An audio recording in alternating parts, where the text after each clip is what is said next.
बहन सुरबरखा ने कहा था, कुछ तो विशेष हो चला है इस पंचकुटी में, कुछ तो विशेष है।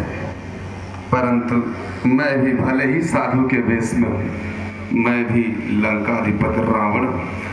विशेषता में भी अविशेष रूप से कैसे कार्य किया जाता है, इसमें मैं दक्ष हूँ। अब मैं दिखाता हूँ कैसे माया जाल फैलाते हैं।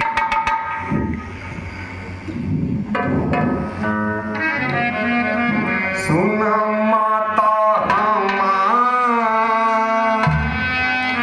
सुना माता हमार, आया हूँ तोहरे दुआरे को। सुना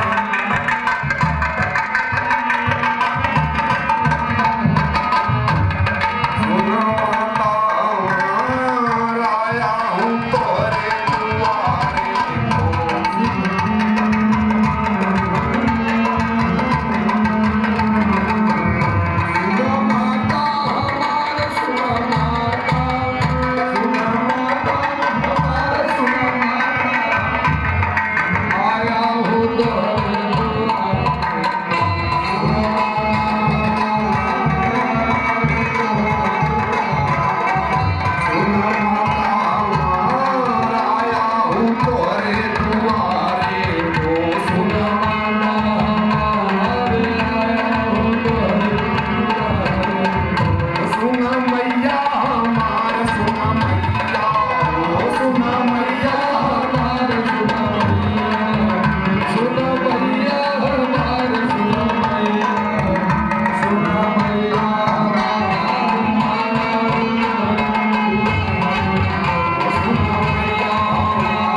आयुष्मान भव पुत्री। पुत्री, इस घने जंगल में हम काफी लंबा सफर तय करके आए हैं। शरीर मेरा काफी वृद्ध हो चुका है, शरीर से मैं काफी थका हुआ हूँ, भूख भी लगी है पुत्री, प्यास भी लगी है।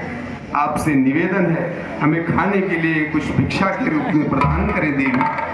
अवश्य मुनिवर, आप यहीं ठहरिए, मैं आपके लिए भोजन लाती हूँ। ठहरो देवी,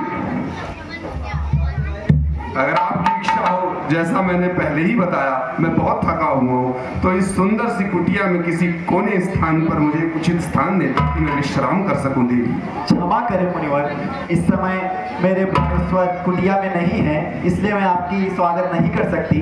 आप यहीं ठहरिए, मैं आपके लिए भोजन लाती हूँ।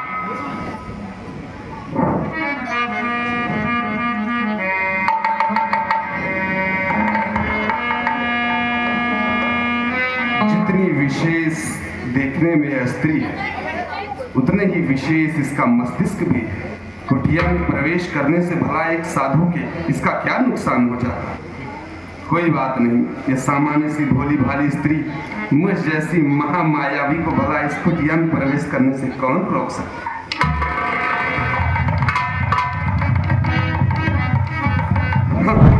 यह क्या हुआ? यह कौन सी माया है? यह कौन सी शक्ति है जो मुझे इस कुटिया में प्रवेश करने से रोक रही है? भला इस महामायावी रावण के आगे अब कौन सी नई माया आ गई है जो इस संपूर्ण धरातल पर उसे चुनौती दे रही है?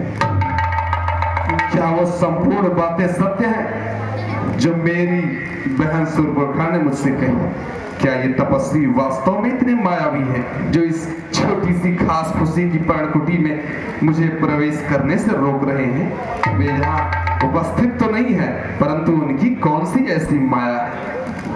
मैं आज उन सभी मायावियों से कहना चाहता हूँ, उनको एक संदेश देना चाहता हूँ कि यदि वे इस तुच्छ सी माया को मेरे सन्मुख फैला रहे हैं तो वो ध्यान रखें, मेरे ऊपर महादेव का आशीर्वाद है।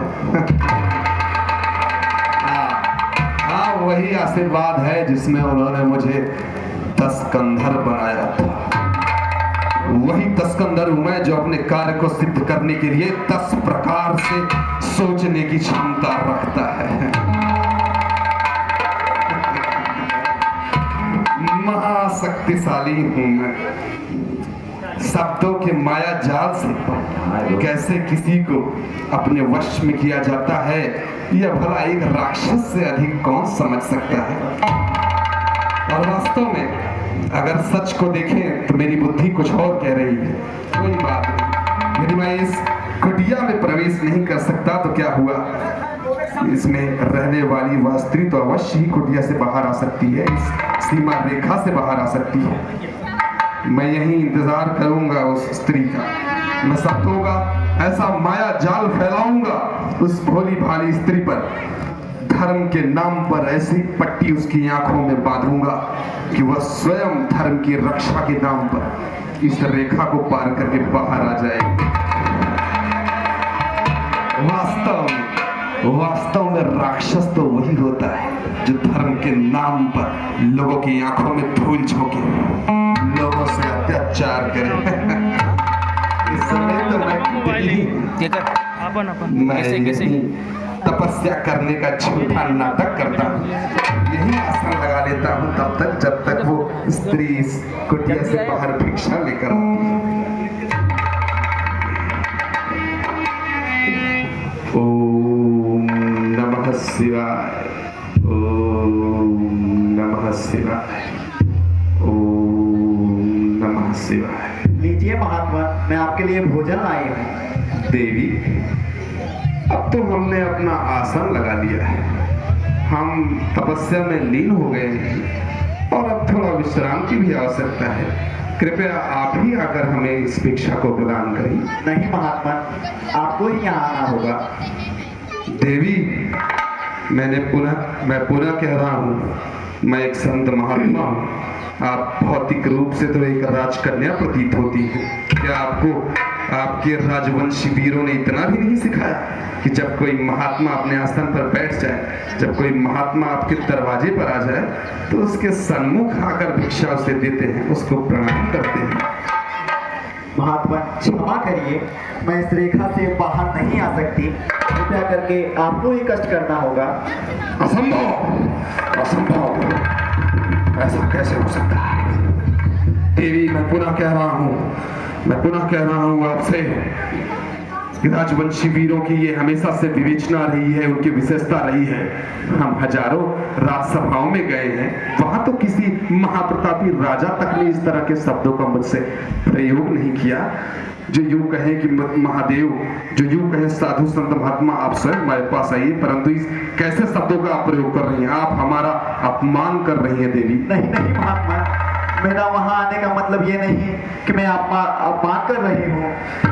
मेरे देवर ने मेरी सुरक्षा के लिए एक रेखा खींच दी है और उन्होंने मुझे शपथ दी है कि भाभी इस रेखा के बाहर मत निकलना। तो इसलिए मैं महात्मा, मैं विवश हूँ, क्षमा करिए मुझे। अपमान, घोर अपमान, साधु संत का अपमान। ऐसा युग आ चुका है इस धरती पर, सत्यानाश होगा सबका। मैं त्रिकालदर्शी हूँ देवी, पुनः बता दूं आपको, मैं वो व्यक्ति हूँ जो भूत भविष्य वर्तमान तीनों देखता है। मैं देख रहा हूँ, मैं सब कुछ देख रहा हूँ। मैं देख रहा हूँ इस समय तुम्हारा पति संकट में है, मैं देख रहा हूँ सब कुछ तुम्हारा पति संकट में है।